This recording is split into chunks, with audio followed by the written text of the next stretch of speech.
All right, so ladies and gentlemen, we are looking at, I'm going to try to make this brighter. There we go. Guys, I'm going over notes now. Shh.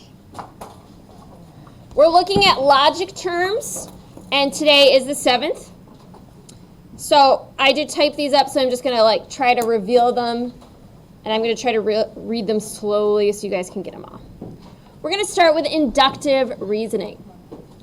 Inductive reasoning is drawing a conclusion from a pattern or a series of examples. Okay? For example, I'm just going to write this in. 2, 4, 6, what's the next answer? 8, right? So you're drawing a conclusion from a pattern or an example. Okay. Deductive reasoning. Drawing a conclusion from a known fact or set of known facts. For example, if I've got 2x equals 6, I divide both sides by 2, and I get x equals 3, right? So that's a known fact that when we have something multiplied, to get rid of it and get the variable alone, we divide.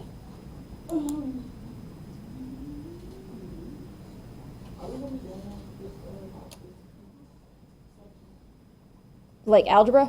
Not really. It's mostly new logic things.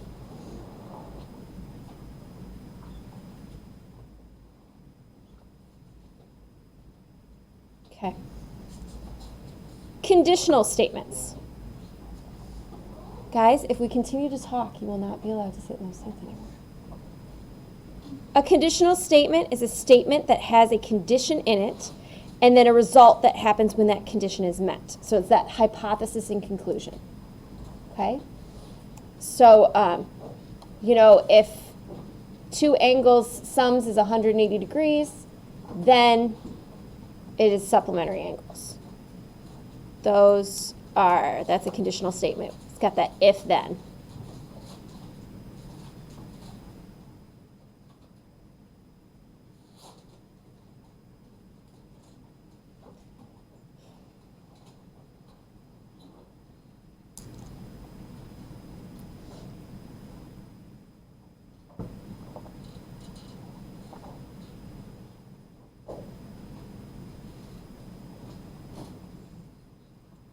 How are we doing, guys? Can I move on? No. It's hard when I'm not writing it too, but isn't it easier to read than my handwriting? Yeah.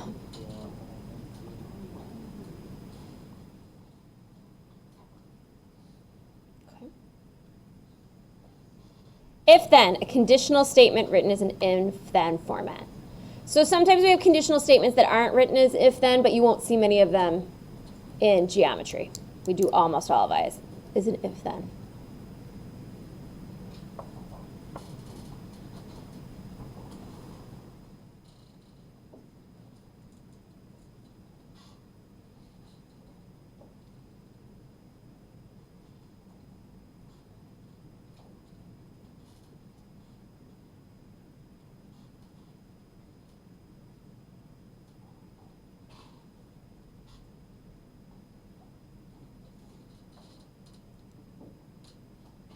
Okay. Hypothesis. The if part of an if-then statement, sometimes called, I don't even know how to pronounce that word. I've never, antecedent? That sounds good. I've never used that word before. This is, Mr. McGregor likes that word. I don't use it often. I use hypothesis.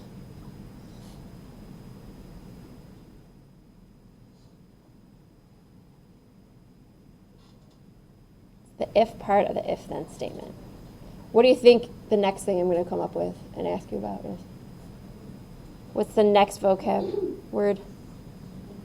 Conclusion. The part of an if-then statement sometimes called the consequent. Conclusion. The part of the if-then statement. The then part of the if-then statement.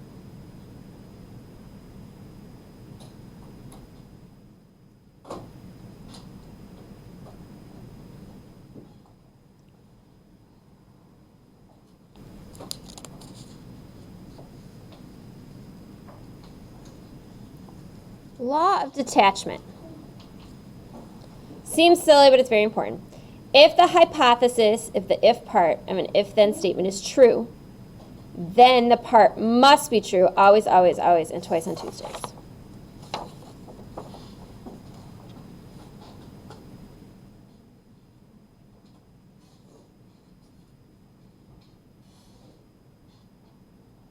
Law of detachment, if the if part is true, the then part must be true.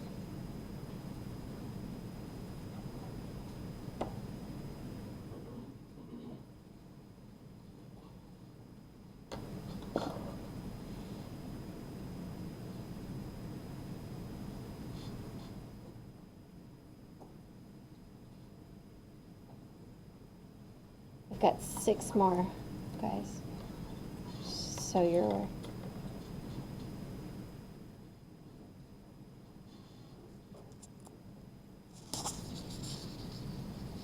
I'll move it up, but I won't get rid of it.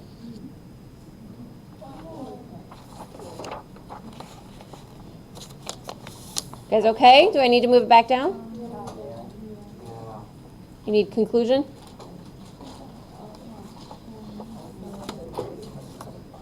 You need hypothesis too? Okay.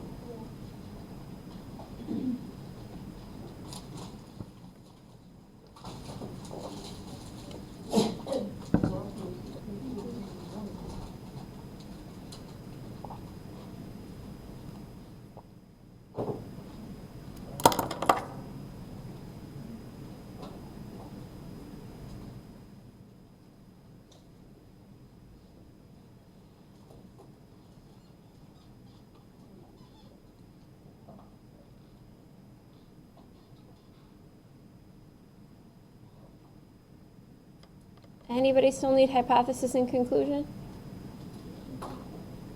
Okay, moving it up then, guys.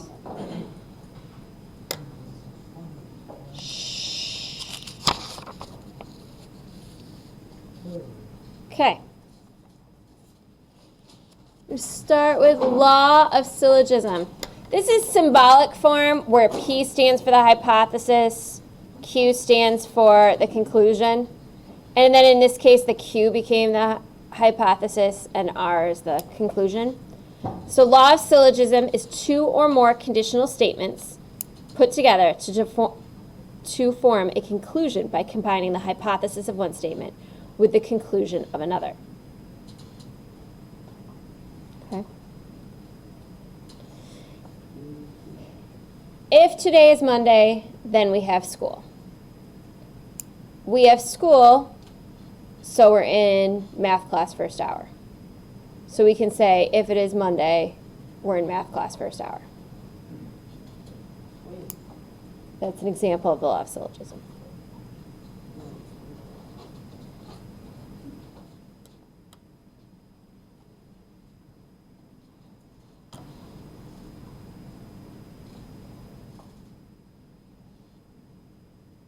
Okay, I'm taking away the law of detachment. No?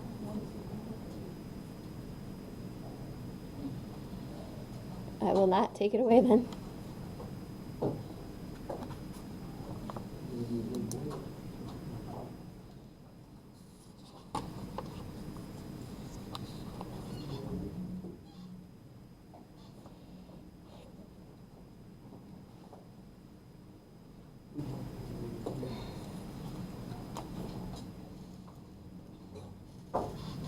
Okay, now I'm taking it away.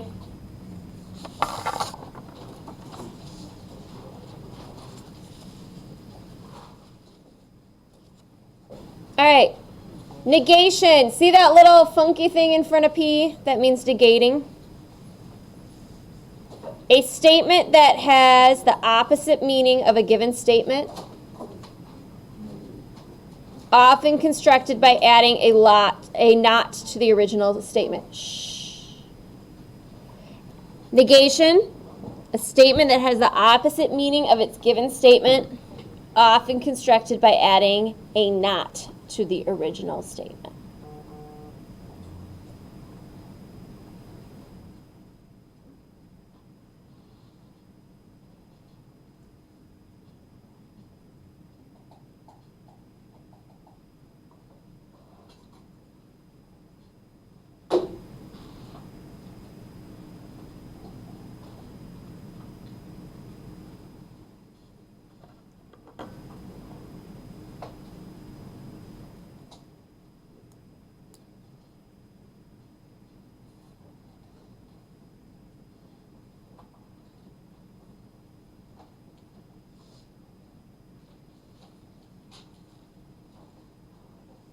inverse. The negation of an if-then statement done by negating both the if and the then part of the statement.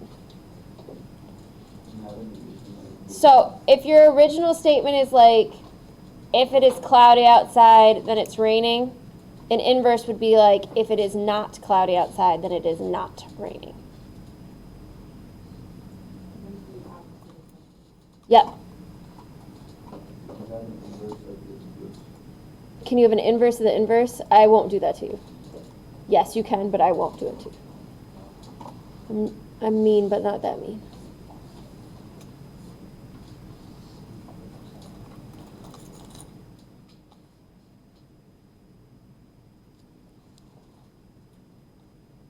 I'm going to move law of syllogism. Okay, converse.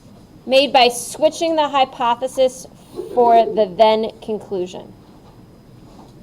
So, if we're going to use, if it's cloudy outside, then it's raining. If it's raining outside, then it's cloudy. We just reversed them. Converse is made by switching the if hypothesis for the then conclusion of a given statement.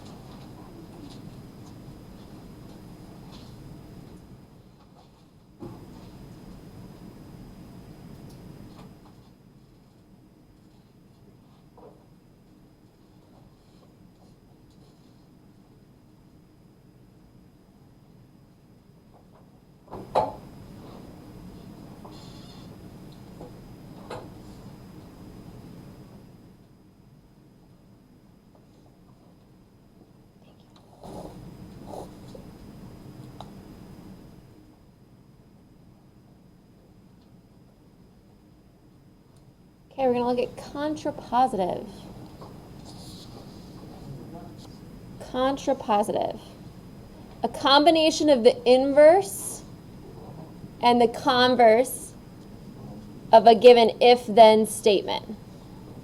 So like, if my original statement is, if it's cloudy outside, then it's raining, my contrapositive would be, if it's not cloudy outside, then it's not raining. I switched it and added a not.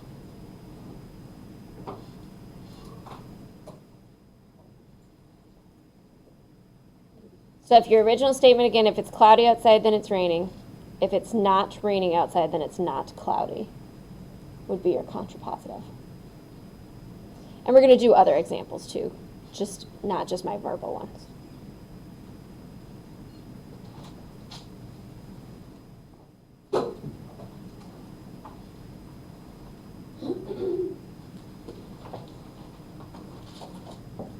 Okay, this is the last one, guys. We're going to do biconditional when a statement and its converse are both true, and then we say if and only if.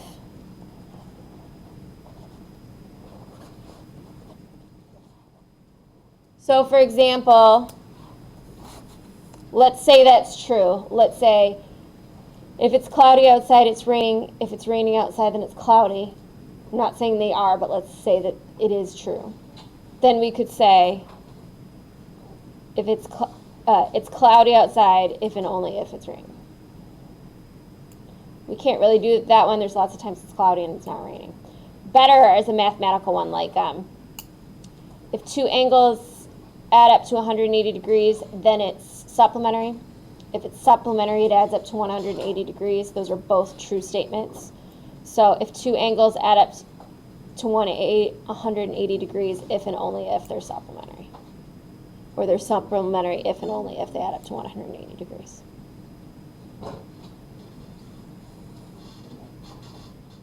Okay, please make sure you finish this up, because then I'm going to give you an example before I give you your homework. I'm going to go over one of the examples from your homework.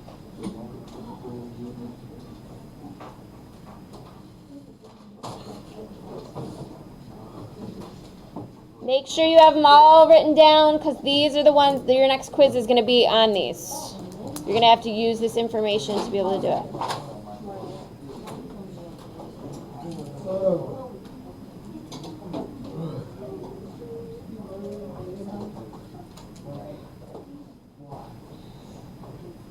I see a few people still writing, so I'm just going to give you another minute or two.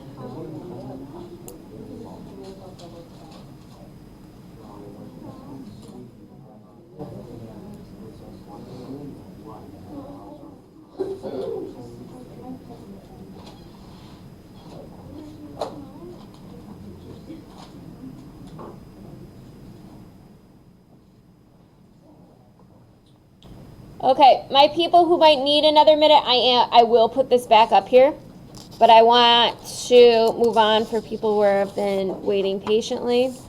This is what your homework's going to look like tonight, if-then statements. Okay, I am just going to talk about each of these. All students at Lincoln High School take an English class. Is that true or false? No. It's false. Some might not take an English class? Because you have to have 4 years of English. You can take 2 years of English. Yeah, 1 year. So, Zach had a suggestion. He said, couldn't you take, like, your sophomore year, couldn't you take 2 years of English and then your junior year not take one? I think you could. So I'm going to say that this is false. Okay? You could take 2 years in 1 year, though, and then you have 4 years by the time you're done. Okay. All that matters is the credit, not when you get it. So, we're going to write this in an if-then statement, though. Excuse me. Shh. You could write this down on your paper as an example. You will get your homework in a second, then you could copy that down because this will not be up here later. Shh. I need you guys to stop talking. All right, if-then statement. If a student goes to, I'm going to abbreviate, Lincoln High School, then they take an English class. They take an English class. And this is P2Q. Okay? Now, yep. Now we're going to do inverse. Who remembers what inverse is, or look at your notes? What do I do for inverse? I make it not, right? It's kind of opposite, but I don't want you to use opposite because I don't want you to mix up with converse. If a student doesn't go to LHS, quiet please, then they don't take an English class.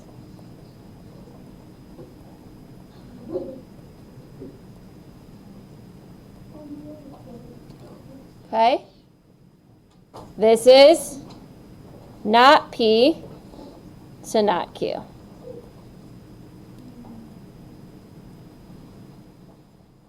Okay, who remembers what converse means? Look at your paper. Converse means you're going to switch it. So, if you take an English class,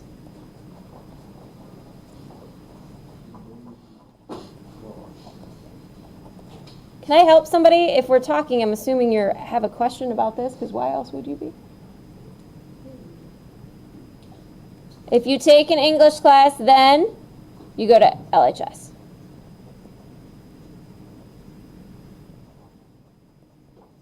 And that's Q to P. Not necessary.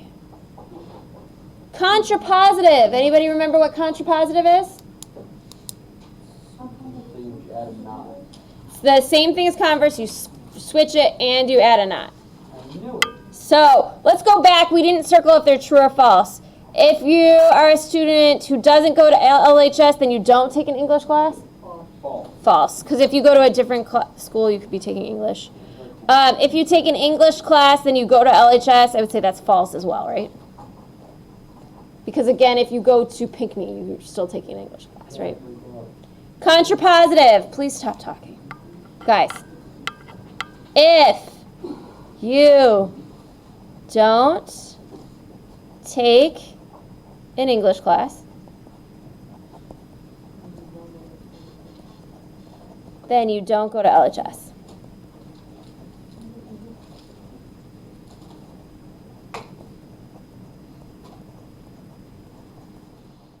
Okay, that's not Q to not P, and we agree that that's false. All right, biconditional. We cannot do a biconditional statement unless the original statement is true and the converse are true. Are they true? False. So we cannot do an if-then, if or only if statement for biconditional. Okay? It looks like P, if and only if Q. So if it's false and we can't do a biconditional, we're going to come up with a counterexample. Mine's going to be you take English if you go to